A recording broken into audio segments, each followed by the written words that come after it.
You are looking at the brand new PDX, the show-stopping 9-acre timber roof, the walk in the forest, the 120-foot video falls that change based on the time of day, the weather, and the number of passengers in the terminal. If first impressions were something, this would be a 10 out of 10 on day one. Thanks for joining us. I'm David Molko at the new PDX, where we are quite literally flying into the future, a project a decade and $2 billion in the making. And I gotta say, forget what you know about airports or what you think you know. This is so different, so unique, so Northwest. There's a chance, as we've heard from passengers, it'll blow your mind. But you don't have to take my word for it. Ashley Grams talked to some of the folks flying through on day one. Instead of rolling down the hall, racing to the gate or the ticket counter, it's nice to look at it.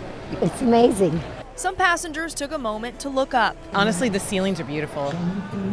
I mean, we feel almost outdoors, right? The timbered roof inside the new terminal at Portland International Airport, certainly eye-catching. It's just open and airy and not congested or claustrophobic at all.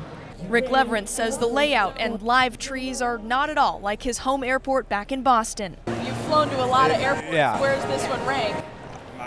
Top, right at the top.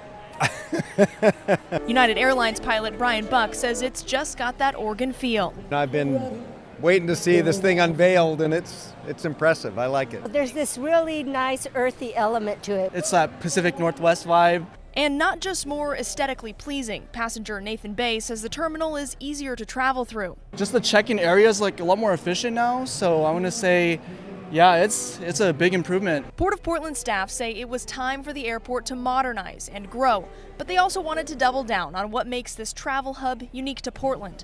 While of course, We just had cocktails on our way out. being a place visitors can enjoy.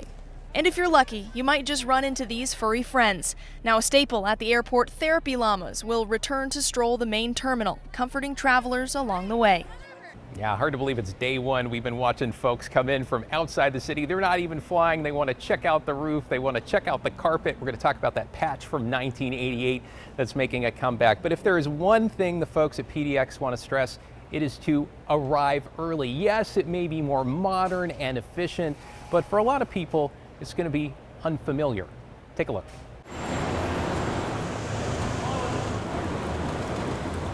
The first thing you'll notice is that the check-in counters have been flipped into islands, making it easier to pass straight through if you don't have to check bags and already have your boarding pass.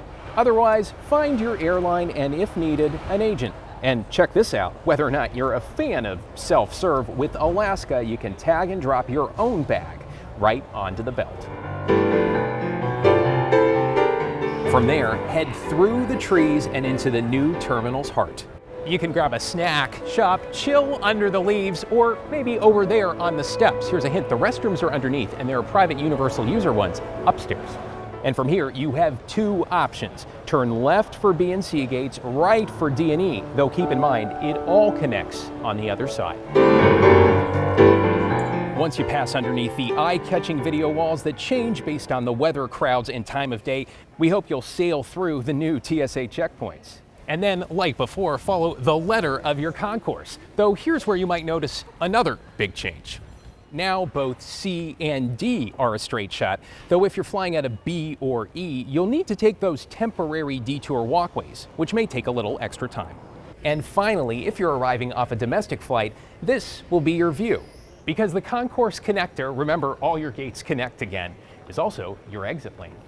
And while this change is only for the next year and a half, it means nearly everyone landing at PDX will find themselves stepping right into the middle of the action.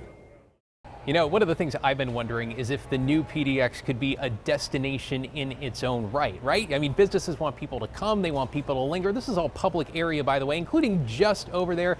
I've been distracted by this. This is a list of beers and ciders on tap from Loyal Legion Beer Hall there. And as China Green shows us, this is all just the start. The new terminal has nearly 20 shops and restaurants, some new, some you already know and love, and every one of them is a local brand. They're opening in 2 phases. The first group of shops and restaurants open today, and the second group will make their debut in early 2026 when the project wraps up. Before security checkpoint, showstopper restaurant and bar Loyal Legion on the mezzanine level. This is their 3rd Portland area location. We will have 96 beers on tap.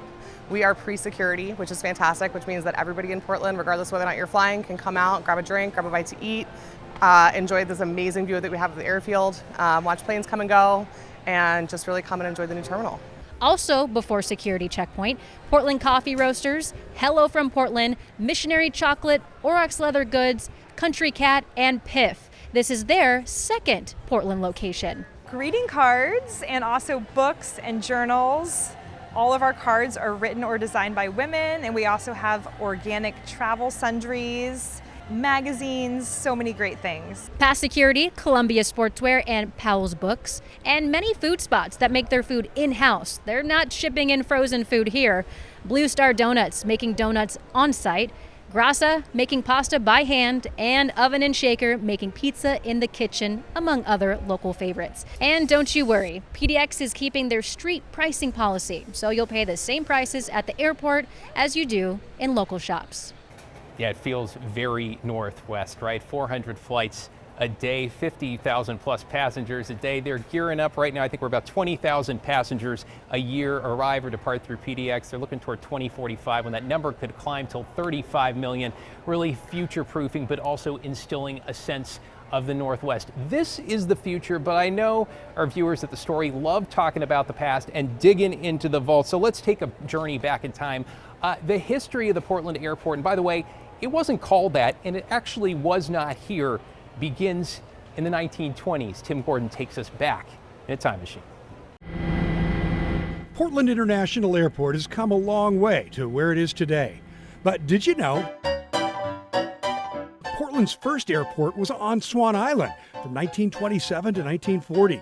Even though it only lasted for 13 years, it began with a big event. Who flew in to officially open it? Charles Lindbergh, the American hero who was semi-fresh back from his cross-Atlantic Ocean flight. Yes, Lindbergh and the spirit of St. Louis came to kick off Portland's airport history. But as the city grew and aviation modernized, land for a new, bigger airport was purchased in 1936 along the Columbia River. Then there was a lot of work to do, says the Oregon Historical Society's Carrie Timchuk. Massive 3 or 4 million cubic yards of stuff to fill in the river there to make the airport. To stabilize it. About half the $3 million cost to infill land and build the new airport came from FDR's Works Project Administration, the big effort to lift America out of the Great Depression. By 1940, the new airport was complete. The original name of the airport was the Portland Columbia Airport. It didn't become Portland International until 1951 with the first international flights.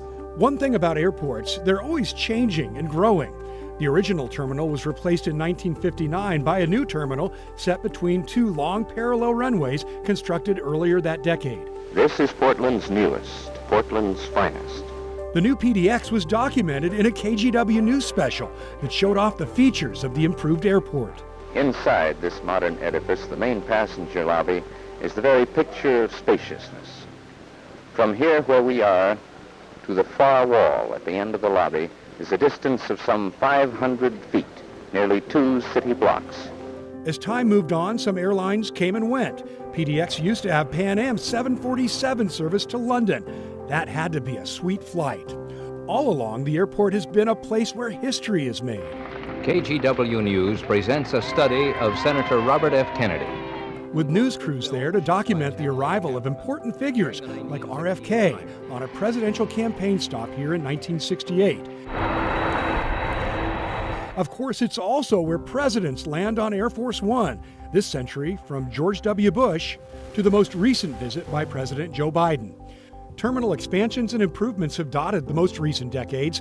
A new FAA control tower, parking garage, and the glass canopy that keeps us dry coming and going, put in 1999, have all added to the experience. Then there's the much-loved PDX carpet that became the centerpiece of so many travelers' foot selfies. Originally installed in 1988, it was mostly replaced in 2015, but still holds a special spot in many hearts and at the Oregon Historical Society Museum. And one of the items in it is a piece of the carpet, the iconic PDX carpet that has gone viral for so many years. All that to go with the food and the shopping. Even the music has earned Portland International Airport some of the highest marks from travelers in numerous surveys. And now a new terminal, the latest milestone at PDX. And it looks like it's a beauty, so I think it'll help keep Portland on top of the rankings of the most user-friendly airports. You know, in many ways, carrying on a tradition, in so many others, a game changer. So excited for the future here and what this means for Portland. Let's talk more about that roof. 9 acres, 18 million pounds, all dug first, sourced within 300 miles through partnerships with 4 tribes in Oregon and Washington. What is so inspiring is that it's sustainably grown and harvested. For example, there's a tribe in southern Oregon, they were cleaning up from a 2019 wildfire. The logs that they salvaged are the wood that found its way here. You know, I talked to Steve Rigdon with the Yakima Indian Reservation in Washington. He's been involved in this project from the start. He pointed out the beams that hold this thing up that are from his tribe's lands, and he talked about what this means to him. You live your life as wanting to have purpose, and this is a beyond a lifetime, legacy accomplishment that gives you purpose, that generations from 100 to 150 years, we talk about our 7th generations, and having them witness something so spectacular, so iconic. This is, one of the Northwest modern day cathedrals, and to be a part of that and contribute to it is a beautiful thing. What's it like to know that the wood from your tribal land is literally holding this place up? It's amazing. All right, talk about bringing the outdoors inside. I'm underneath the roof, underneath a skylight. The furniture, they call these branches and rocks. We've got live trees in here, 70 some of them. The plants are live too. Probably shouldn't touch these, but yeah, they're real. The hats they're waiting. That's of course the 1988 carpet pattern, and the aviators ready to go outside. But look down under my feet, because this has made a comeback. This is the classic from 1988, right? Yeah, I've got the socks. I know you probably shouldn't take your shoes off in public in the airport, at least until you get into security, but who could resist, right? Interesting fact about this, they had to change the dye 7 times to match the original hue of the carpet. So you can find it up here on the mezzanines. This is all public. The musicians are going to play on it downstairs in the main hall. Beyond security, come 2026, you're going to see it in 5 or 6 other spots. It's not only going to be a selfie spot, but if you got the socks, I guess you could do a sock selfie as well. Well, thanks so much for joining us. I'm David Molko saying this really feels good under feet. We might start a new trend here, and we'll see you at PDX.